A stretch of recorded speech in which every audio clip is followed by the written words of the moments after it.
এই জিনিসটা আমরা সচরাচর কেউ পছন্দ করি না, বাট কাঁচা পেঁপে কেউ কখনো এইভাবে খেয়েছেন? তো হ্যালো বন্ধুরা, আসসালামু আলাইকুম। চলে আসলাম আবার নতুন আরেকটি ভিডিও নিয়ে।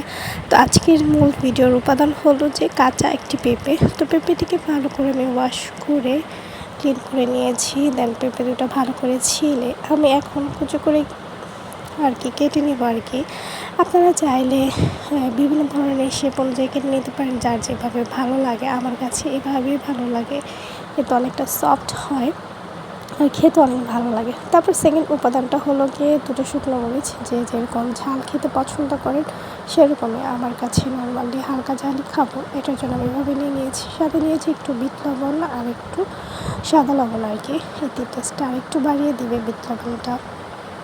ভালো করে শুকনো মরিচগুলো সুন্দর করে ডলে এরপর নিয়েছি মেন উপাদান, সেটা হলো গিয়ে তেঁতুল, যেইটা আমাদের এই কাঁচা পেঁপে মাখাটা খেতে অনেক অনেক অনেক অনেক স্বাদ বাড়িয়ে দেবে তেঁতুল দিয়ে মাখা মূলত এই খাবারটা যে কেউ দেখলে তার জিভে পানি চলে আসবে।